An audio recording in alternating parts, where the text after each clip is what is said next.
today I want to talk to you, those who are in a new season of new beginnings, of whatever it looks like for you. Maybe you are about to buy your first Airbnb. Maybe you're moving to a new city to pursue something you love. If that's you, I want to talk to you today. And there's something about just this energy of new. It's a fresh start.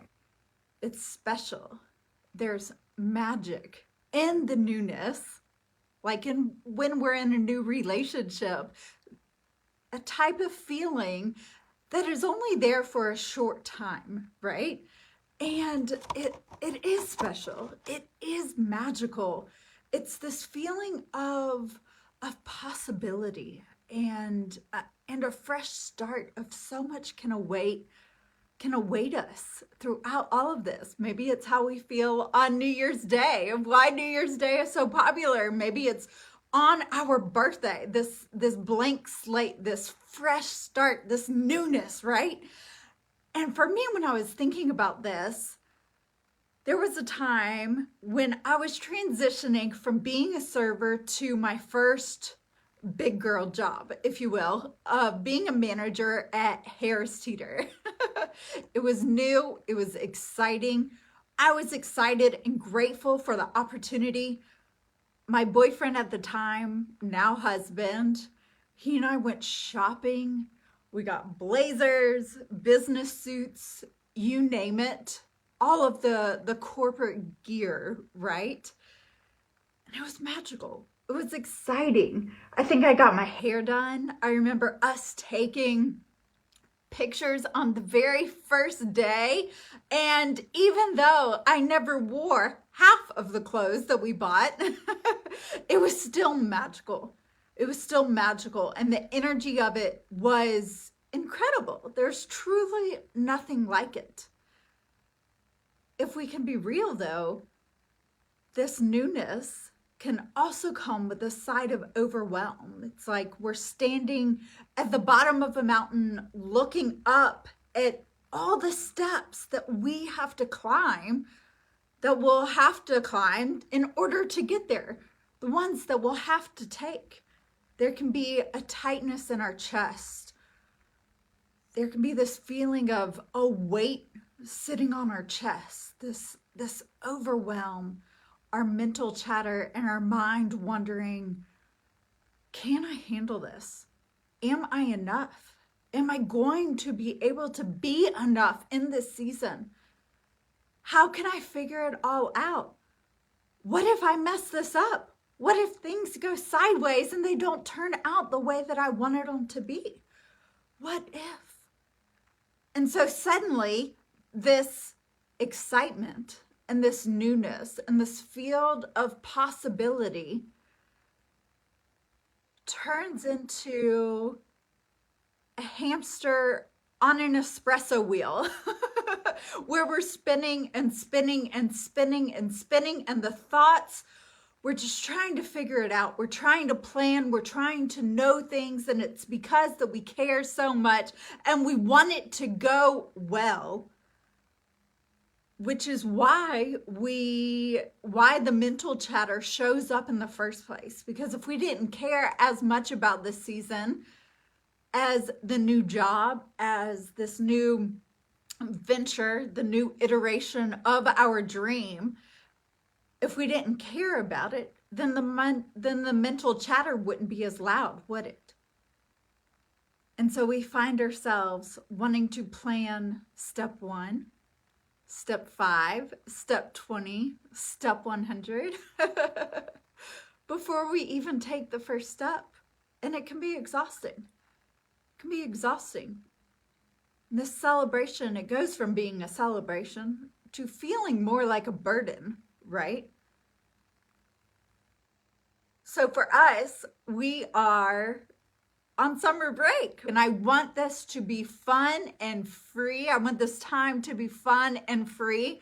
I also want to honor the fire that I have for the work that I do.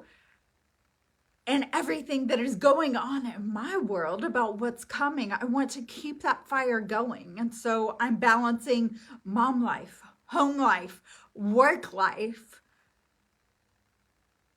while still ensuring that this is going to be fun. This is going to be free. I'm going to feel the fire. I'm going to keep the fire. And last night, while I was cleaning the bathtub, my mind was in overdrive, asking all the questions, all the worries, every step, every possibility, just ruminating in this space. And for a few minutes, I did let it spin. And just let it spin. Let the hamster ride its wheel, if you will. And then after a few minutes, I thought to myself, what am I doing? What am I doing? Because if we aren't careful, then suddenly our mental chatter up here, it suddenly falls, right? And we go into this rabbit hole. And so I caught myself. What am I doing? Why am I allowing this moment of cleaning the bathtub, which, if you know me, my mornings of the bathtub, being in the bath, are really sacred, and that is just my time for me. And so in that moment, I was allowing the moment to be hijacked by the worries, by the ruminating. And if I was able to turn my worries into water, I bet I could fill the bathtub with them. But I didn't. I caught them. I took a breath. I just sat with it. I just sat with it for a second. And then I asked myself, what would it look like to embrace this season? To go into the season owning this era where I am balancing mom life, work life, home life, this era of what it looks like for my kids at the age that they are. What would it look like to own this for everything that I have been working on and building and creating? What if I could own it and embrace this fully and believing that this was my season, that it was all going to work out? What if this was the season where things clicked into place in a way that they haven't clicked before? What if this season is where I found my stride like no other season, and I felt the most alive, and I felt the most myself in this season? What if that is what this season could be remembered by and what it could be marked with? And once I started contemplating those questions, poof, it's like the overwhelm balloon. It just popped.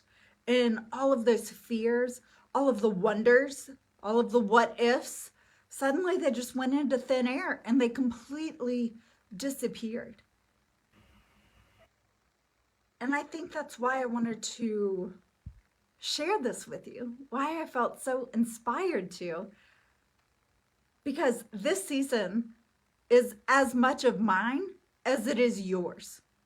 That if you are in a new season, you aren't here by accident. You are here because you are ready for it. And you're not just ready for it, you are fully equipped to handle it, to soar, for things to click into place for you, for things to go so well for you that at the end of this season, you find yourself saying, wow, I can't believe that is what this season is all about. I cannot believe that I was able to soak up the true possibilities of this season rather than those questions keeping me spinning, keeping me on the hamster wheel. And so it's no accident that you're in this season, and we get to decide what we want to fill the season with. I don't think it was by accident that I was cleaning the bathtub at the very time that I was thinking about this, because it is a true physical representation of the choice and the power that we have. that we get to choose what we want to fill it with. And yes, we can acknowledge. Yes, we can listen to the voice. Yes, we can allow ourselves to go there.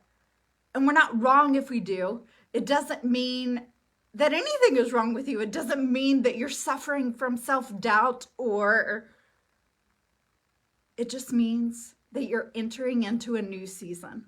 And this season is going to require more of you. It's going to require certain things from you that other seasons do not require.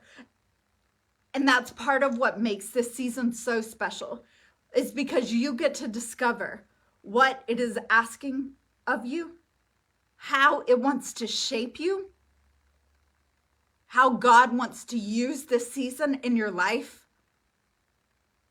And so we get to clean out the mental clutter. We get to fully embrace this season and contemplate what embracing this season looks like and feels like for us. We get to allow this season to grow us, stretch us, shape us in the way that only a new season can. Because after we have lived this season, it's not new anymore. It's not new, and we can no longer refer to it as a new season. This is the only time. This is the period of time when we get to encounter this thing, this move, this decision, this season that you're in, where we get to consider it new. So who are you going to be? Who am I going to be? What is this season calling for you and requiring of you? If you feel the pull, drop it in the comments and share with me what this new beginning looks like for you. I would absolutely love to hear it, and let's walk this season together.